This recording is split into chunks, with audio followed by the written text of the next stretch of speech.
क्या आपने कभी सोचा है कि एक छोटी मासिक निवेश कैसे एक बड़ा वित्तीय पोर्टफोलियो बना सकती है? सोचिए, अगर आपको सालाना 10% से 20% तक रिटर्न्स मिले, वो भी बिना ज्यादा मेहनत के। काफी इंटरेस्टिंग लग रहा है ना?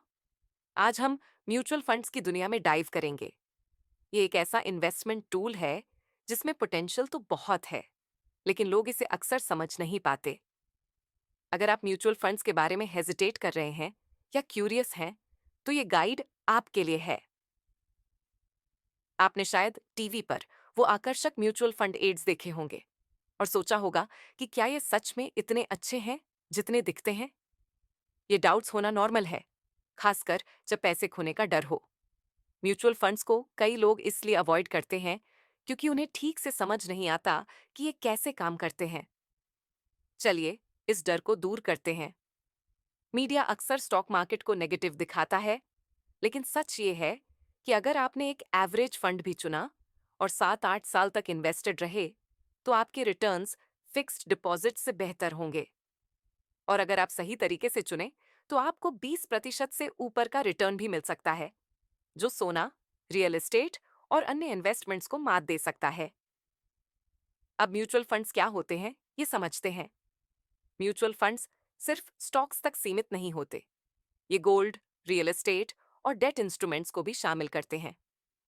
म्यूचुअल फंड्स की प्राइमरी अपील ये है कि इसमें रिटर्न्स की हाई पोटेंशियल होती है, भले ही इसमें कुछ वॉलेटिलिटी हो। म्यूचुअल फंड्स में इन्वेस्ट करने के 3 मेन तरीके होते हैं।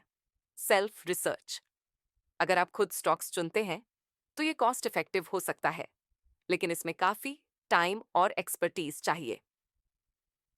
इन्वेस्टमेंट एडवाइजर्स: एडवाइजर्स आपकी इन्वेस्टमेंट को आसान बनाते हैं, लेकिन उनकी फीस होती है और आपको रेगुलर ट्रांजैक्शंस करने की जरूरत पड़ती है। म्यूचुअल फंड्स ये प्रोफेशनल मैनेजमेंट और डाइवर्सिफिकेशन ऑफर करते हैं, बिना आपको बार बार मार्केट ट्रैक करने की जरूरत। म्यूचुअल फंड्स कैसे काम करते हैं? मान लीजिए आपके पास 20,000 रुपए इन्वेस्ट करने के लिए हैं। डायरेक्टली एमआरएफ या पेज इंडस्ट्रीज जैसी कंपनीज के शेयर्स खरीदना महंगा हो सकता है। म्यूचुअल फंड्स यहाँ मदद करते हैं। ये कई इन्वेस्टर्स का पैसा पूल करते हैं। जैसे कि अगर 100 लोग 500 रुपये इन्वेस्ट करते हैं, तो फंड 50,000 रुपये इकट्ठा कर सकता है और कई शेयर्स में इन्वेस्ट कर सकता है, जिनमें से कुछ इंडिविजुअली महंगे हो सकते हैं। म्यूचुअल फंड्स इन्वेस्टर्स को उनकी कंट्रीब्यूशन के अनुसार यूनिट्स इशू करते हैं। आपके 500 रुपये का इन्वेस्टमेंट आपको प्रोपोर्शनेट शेयर देता है, जो कई स्टॉक्स में डिस्ट्रीब्यूट हो जाता है।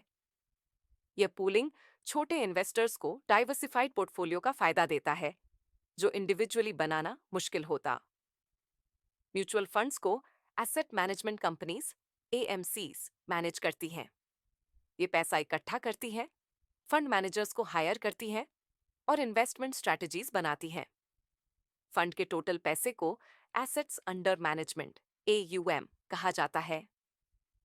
फंड मैनेजर्स इस पैसे को अलग अलग इन्वेस्टमेंट्स में एलोकेट करने का निर्णय लेते हैं। म्यूचुअल फंड्स के कुछ की फायदे हैं। डाइवर्सिफिकेशन: कम पैसों में भी आप कई एसेट्स में इन्वेस्ट कर सकते हैं, जिससे रिस्क कम हो जाता है। एक्सपर्ट मैनेजमेंट: आपके इन्वेस्टमेंट्स को प्रोफेशनल फंड मैनेजर्स हैंडल करते हैं, जो कम लागत पर एक्सपर्टीज प्रदान करते हैं। कन्वीनियंस: एक बार इन्वेस्ट करने के बाद फंड खुद बाइंग और सेलिंग को मैनेज करता है। आप SIP systematic investment plan set कर सकते हैं, जिससे रेगुलर इन्वेस्टमेंट ऑटोमेटिक हो जाती है। हालांकि म्यूचुअल फंड्स के कुछ ड्रॉबैक्स भी हैं। मार्केटिंग फोकस: कुछ फंड्स ज्यादा इन्वेस्टर्स को आकर्षित करने पर ध्यान देते हैं, ऑप्टिमल मैनेजमेंट पर नहीं।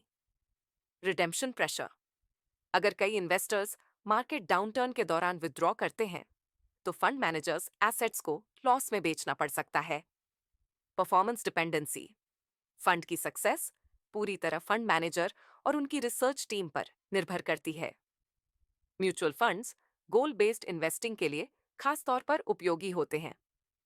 चाहे आप अपने बच्चे की एजुकेशन के लिए सेव कर रहे हों, रिटायरमेंट के लिए या वेकेशन के लिए, आप अपने गोल्स के हिसाब से फंड्स चुन सकते हैं।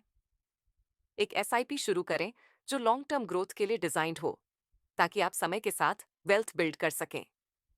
शॉर्ट टर्म गोल्स या लग्जरीज के लिए हायर रिस्क फंड्स कंसिडर कर सकते हैं, जो हायर रिटर्न्स पोटेंशियल देते हैं, लेकिन रिस्क भी ज्यादा होता है। उदाहरण के लिए, अगर आप अपने बच्चे की एजुकेशन के लिए 10 साल में 15 लाख रुपए बचाना चाहते हैं, तो एक स्ट्रॉन्ग ग्रोथ पोटेंशियल वाले फंड में एसआईपी शुरू करें। वेकेशन के लिए हायर रिस्क फंड चुन सकते हैं, लेकिन ध्यान रखें कि ये ज्यादा जोखिम के साथ आते हैं। अपनी रिस्क टॉलरेंस और फाइनेंशियल गोल्स के हिसाब से इन्वेस्टमेंट्स चुनें। आपकी शुरुआत के लिए यहाँ दो म्यूचुअल फंड्स हैं जिन्हें कंसिडर किया जा सकता है। क्वांट एक्टिव फंड, एक डायनामिक फंड जो एक्टिवली अपनी पोर्टफोलियो मैनेज करता है, हायर रिटर्न्स चाहने वालों के लिए सही है, भले ही रिस्क ज्यादा हो। पारंपरिक फ्लेक्सी कैप फंड, एक मल्टी कैप फंड जो हायर रिटर्न्स पोटेंशियल ऑफर करता है उनके लिए जो ज्यादा रिस्क लेने को तैयार है। अगर यह गाइड हेल्पफुल लगी हो तो कृपया हमें थम्स अप दें और फाइनेंस ट्यूबर को सब्सक्राइब करें फाइनेंशियल इंसाइट्स के लिए। हमारे इंस्टाग्राम और ट्विटर पर भी फॉलो करें क्विक अपडेट्स और टिप्स के लिए। थैंक्स फॉर वॉचिंग, और याद रखें, the best investment is an informed one. See you in next video.